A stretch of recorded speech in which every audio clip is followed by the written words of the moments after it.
जय श्री श्रीमन नारायण। कल हम लोगों ने जाना कि किस तरह जिस बात को कहने में महाराज दशरथ भावनात्मक रूप से, नैतिक रूप से असमर्थ हैं, कि जिस सत्य धर्म की प्रतिज्ञा दिलाकर कैकेयी राम को वन भेजने के लिए आग्रह कर रही है, राम को वन भेजने में भी उस सत्य धर्म की अवज्ञा हो रही है। जिस राम के न चाहने पर भी भरी सभा में जन भावनाओं का आधार बना और राष्ट्र पर संकट की आशंका जता राज्याभिषेक स्वीकार करने के लिए तैयार किए थे महाराज, उसी राम को कैसे और किस मुंह से बन जाने की बात कहे। कैकेयी बेबाक सारी बातें कह देती है। श्री राम अपनी व्यथा केवल इन अर्थों में व्यक्त करते हैं कि पिताश्री यदि कभी भरत के राज्य पाने के लिए जो महत्वाकांक्षा भरत के भीतर है तो कहे होते, ऐसा उन्होंने कभी नहीं कहा। मैथिली शरण गुप्त यशोधरा में वो लिखते हैं, गोपा यशोधरा की तरफ से कहते हैं, सबसे अधिक उन्होंने मुझको माना फिर भी नहीं पूरा पहचाना, स्वयं सुसज्जित करके क्षण में प्रियतम को प्राणों के पने में भेज देती, स्वयं रण में छात्र धर्म के नाते सखी भी मुझसे कह कर जाते। किसी से प्रेम करने का अर्थ यह नहीं होता कि उसकी अनुकूलता का ही ध्यान रखा जाए। प्रेम में भय का स्थान नहीं है। मेरे गुरुदेव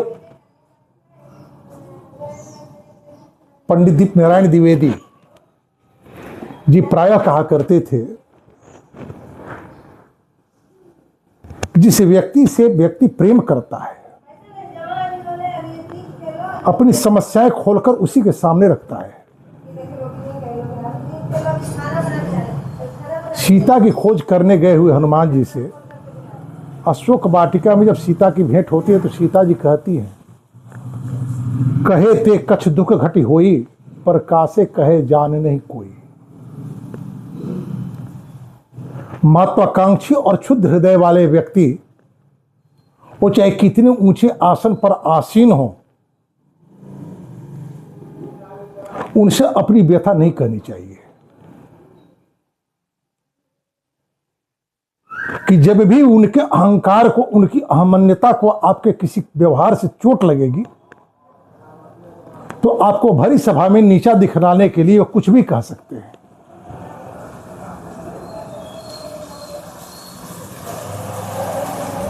परंतु जिस राम को युवराज पद के लिए योग्य सिद्ध करते समय मां कौशल्या का पुत्र होने का आधार बनाते हैं महाराज, उस राम से भरत की महत्वाकांक्षा को लेकर कुछ भी नहीं कहते। हां, निश्चित से इतना तो जरूर कहते हैं, जिस सभा में बुलाकर के राम को राज्याभिषेक के लिए तैयार कराए और राम की आंखों में शीघ्रता को लेकर एक मौन प्रश्न को तैरते हुए उन्होंने देखा, अपने कक्ष में पुनः सुमंत्र के द्वारा बुलाकर राम से बहुत सारी बातें कहे। उन्हीं बातों में यह भी बात उन्होंने कहा कि मेरी इच्छा है कि भरत जब तक नहीं है, अयोध्या से दूर है, तब तक ही आपका राज्याभिषेक हो जाए। लेकिन यह बात उन्होंने इसके माध्यम से नहीं कही कि भरत राजा होना चाहते हैं। इस बात को लेकर के राम को पीड़ा है। फिर भी कैकेयी से कहते कि माँ, यद्यपि पिताजी ने स्वयं मुझे बन जाने की बात नहीं कही, फिर भी मात्र आपके कहने मात्र से मैं चला जाऊंगा। यावन मातरमा पृच्छेत शीतम चानु नयाम्य हम ततो अद्यैव गमिष्यामि दंडका नाम महद्वनम।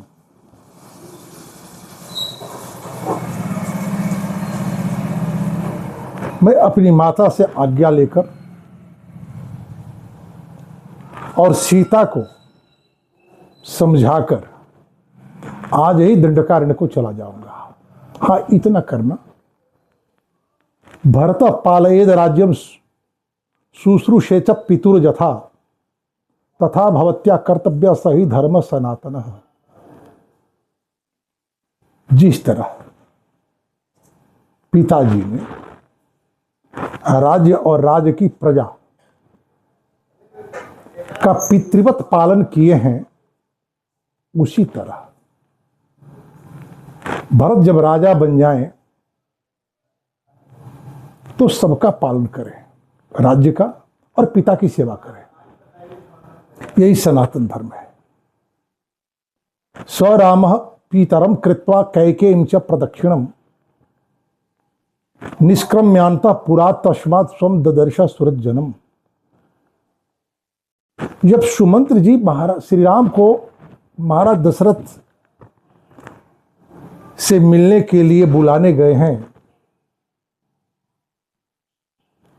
राम के दर्शन के लिए जितनी प्रजा, राम के जो भी शुभेच्छु हैं जो वहां एकत्र हैं, सब के सब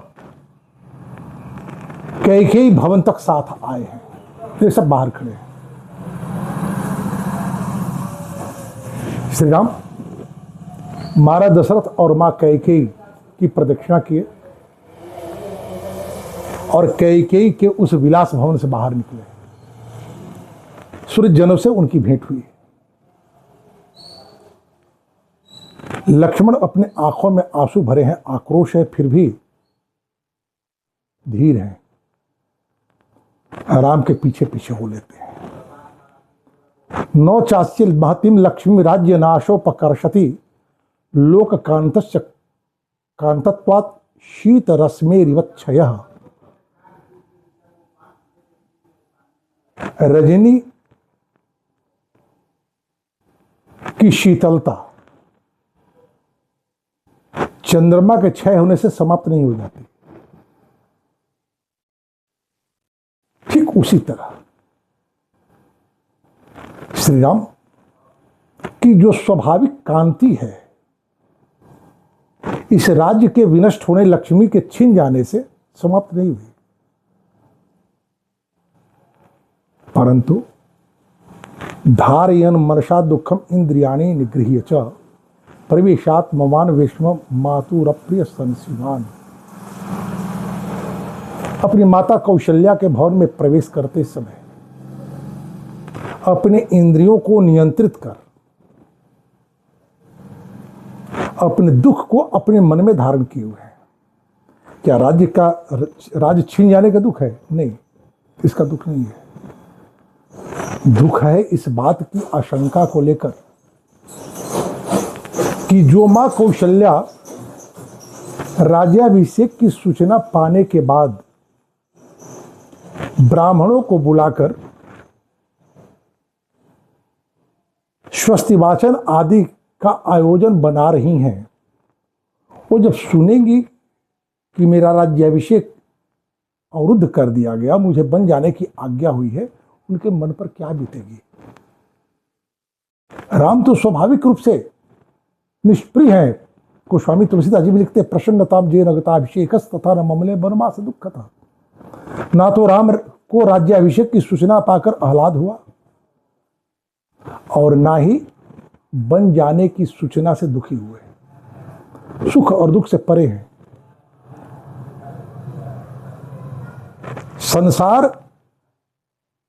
संसार की तरह जिया जाता है। संसार में जब भगवान अवतार लिए हैं मानव लीला करने के लिए, समाज को लोक संबंध की शिक्षा देने के लिए तो उनके भीतर भी मानवीय संवेदना होनी चाहिए। उन्हें अपनी माता के दुख की आशंका को लेकर के व्यथा है, उसको मन में दबाए हुए प्रवेश करते हैं। देवी कौशल्या जो उस समय रेशमी वस्त्र धारण कर वेदी के पास बैठी हैं, ब्राह्मणों की प्रतीक्षा कर रही हैं।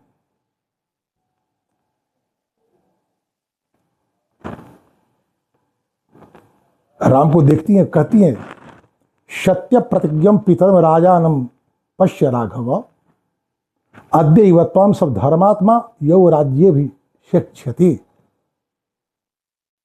महाराज दशरथ के सत्य निष्ठा को लेकर के देवी कौशल्या को भी पूर्ण विश्वास है।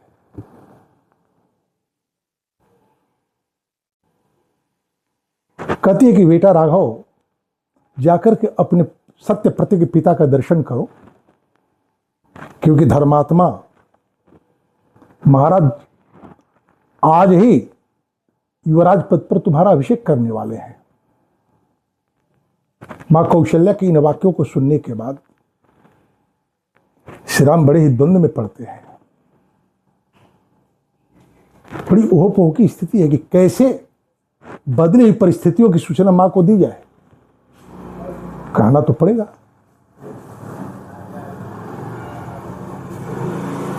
शब्दों को संभालते हुए कहते देवी नूनम न जानीषे महद भयम उपस्थितम इदम तव च दुखाय वैदेह्य लक्ष्मणस्य च। मां अब तो महान दुख उपस्थित हुआ है आपके लिए,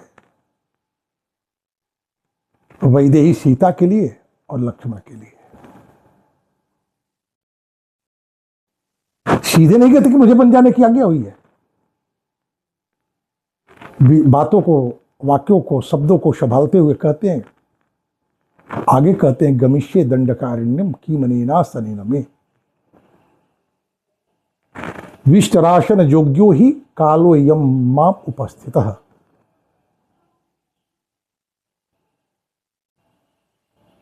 मां कौशल्या सुंदर कोमल आसन जो दी है राम को बैठने के लिए, उस पर बैठते नहीं। कहते कि मां मुझे दंडकारण्य जाना है, मैं जाऊंगा। अब ये जो आप आसन मुझे दे रही है, इस आसन की क्या उपयोगिता है मेरे जीवन में? अब तो कुशासन ही मेरे लिए योग्य है, जो समय मेरे लिए उपस्थित हुआ है। इतना सुनना है कि देवी कौशल्या कटे हुए कदली वृक्ष की तरह गिर जाती है।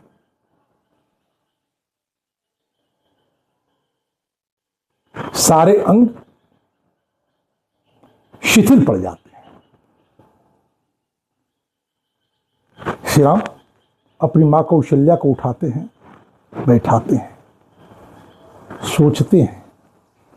स राघव उपासीनम सुखार्था सुखोचिता उवाच पुरुष व्याघ्र उपस्त्रणोति लक्ष्मणे। लक्ष्मण ने सुना।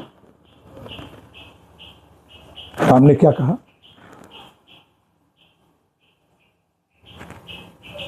यह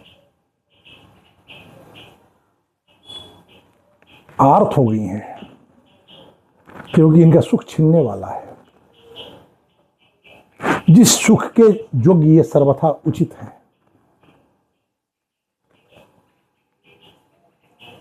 अब आप विचार करें, राम के भीतर जो यह चरित्र का निर्माण हुआ है, जैसा कि महाराज दशरथ ने राम के भीतर राजा होने की पात्रता का वर्णन करते हुए प्रथम आधार बनाते हैं कि आप मेरी ज्येष्ठ पत्नी कौशल्या के पुत्र हैं। इस कौशल्या का वैशिष्ट्य क्या है?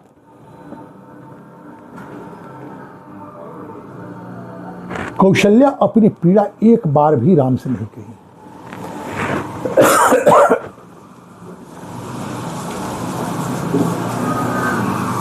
महाराज भरत ने जो संकेत दिया महाराज दशरथ ने जो संकेत दिया कि मेरी इच्छा है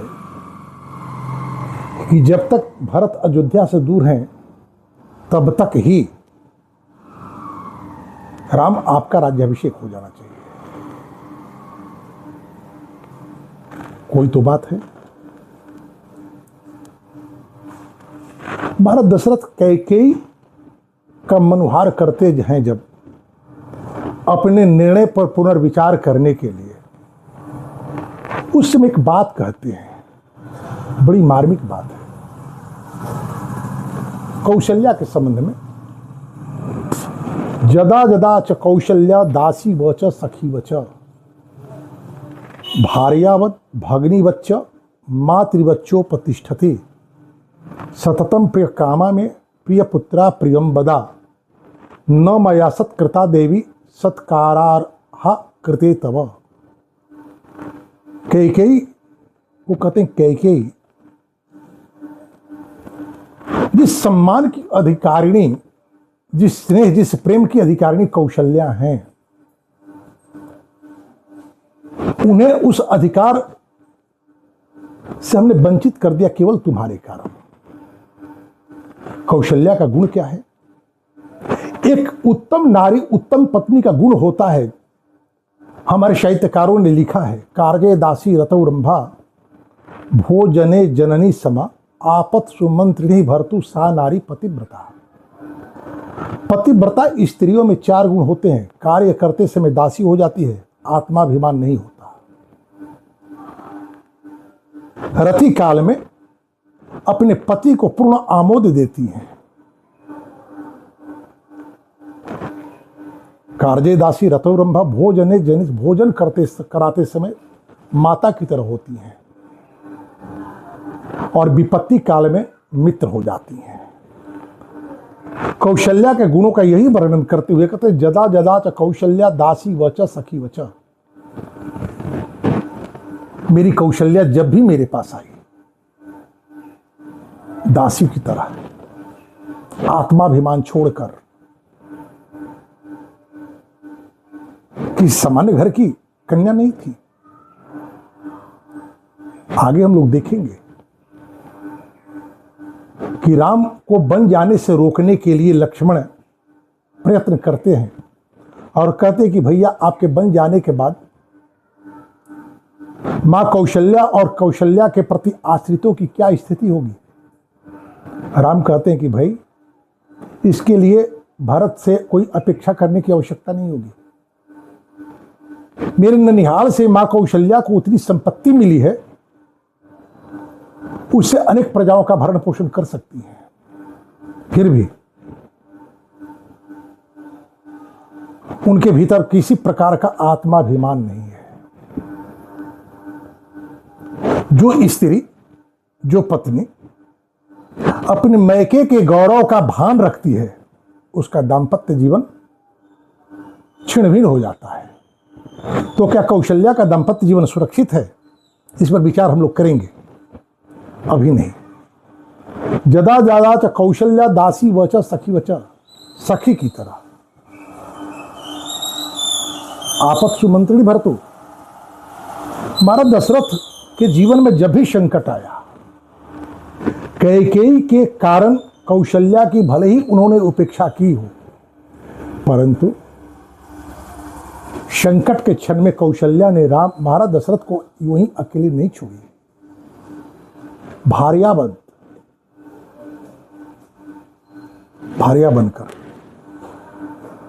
भार्या का अर्थ क्या होता है? पति के भार में सह योगी हो, जब भी कोई दायित्व आए अपने कंधों पर उठा ले। भगनी युवा, भगनी की तरह, बहन की तरह। बहन का गुण क्या होता है? बहन दया स्वरूपा होती है। भाई उसके प्रति चाहे जो भी कर दे, परंतु अपने भाई का वह अनिष्ट नहीं चाहती। उदाहरण, जिस देवकी के 6 पुत्रों को कंस ने मार दिया, 7वां पुत्र संकर्षित हो गया, 8वें पुत्र के रूप में भगवान श्री कृष्ण अवतार धारण किए जिन्हें गोकुल पहुंचा दिया गया और उनकी प्रेरणा से नंद सुता जो अभी अभी जन्म ली थी लेकर आए। कंस आया मारने के लिए। कैकेयी बार बार समझा रही, देवकी बार बार समझा रही है कि भैया मेरे इतने पुत्रों को तूने मार दिया, एक पुत्र जो था वह गर्भपात हो गया। ब्रह्मा को मेरे ऊपर दया आई कि इतने पुत्र को जन्म देने के बाद भी मातृत्व का सुख नहीं प्राप्त, तुमने मुझे एक पुत्री दे दी, क्योंकि आप स्त्रियों पर हाथ नहीं उठाते। फिर भी कंस नहीं माना, छीन कर पटक कर मारना ही चाहा कि जोग माया उसके हाथ से छुटकर आकाश मार्ग में जाकर के कहीं कि तुम अपने प्राणों की रक्षा के लिए चाहे जितना उपक्रम कर लो, तुम्हें मारने वाला कहीं जन्म ले चुका है। कंस के पैरों के नीचे की धरती खिसकने लगी। देवी देवकी के सामने इन सारी घटनाओं के पीछे दैव जोग को कारण बतलाया। यही समझा रहे थे महात्मा वसुदेव जब देवकी के गर्दन पर वो खड्ग रखे हुए था, नहीं मान रहा था, लेकिन आज देवी देवकी ने उसे क्षमा कर दी। तो कैकेयी के कारण जो तिरस्कार हुआ कौशल्या का, उस तिरस्कार के बाद भी महाराज दशरथ के प्रति सम्मान की भावना रही। भगनी बच्चा मातृवत माता की तरह एक मां अपने पुत्रों के अपराध के विरुद्ध दंड नहीं देती, बल्कि प्रतीक्षा करती है। सततम प्रिय कामा में, सदा ही महाराज दशरथ सदा ही वो मेरे प्रिय की ही कामना करती रही। प्रिय पुत्रा प्रियम बदा, जैसे कोई मां अपने पुत्र के लिए कामना करती है, और कभी कटुक्ति नहीं बोली। न मया सत्कृता देवी, उस देवी का मैंने सत्कार नहीं किया। सत्कारारा कृते तव, जिस सत्कार की वो अधिकारिणी थी, योग्य थी, वो तुम्हारे कारण। विचार करें कि कौशल्या इन सारी घटनाओं को अपने हृदय में दबाए हुए हैं, राम नहीं जानते। जब भी कौशल्या के सामने राम आते हैं तो कौशल्या के मुख पर एक प्रसन्नता की रेखा ही पाते हैं। यही कारण कहते हैं सा राघव उपासीनम असुखार्था सुखोचिता। जब राम वनगमन की बात देवी कौशल्या सुनी, कटे हुए कदली वृक्ष की तरह गिर गई। राम ने उस दुख से आर्त, जो सदा सुख के जोगे हैं, सुख भोगी हैं, ये लक्ष्मण ने सुना। इसके बाद की स्थिति क्या हुई, तो इस पर चर्चा हम लोग कल करेंगे। आज इतना ही। धन्यवाद। जय श्रीमन्नारायण। इस चैनल को सब्सक्राइब करें, लाइक करें, ताकि अधिक से अधिक लोगों तक इसका लाभ पहुंच सके। जय श्रीमन्नारायण।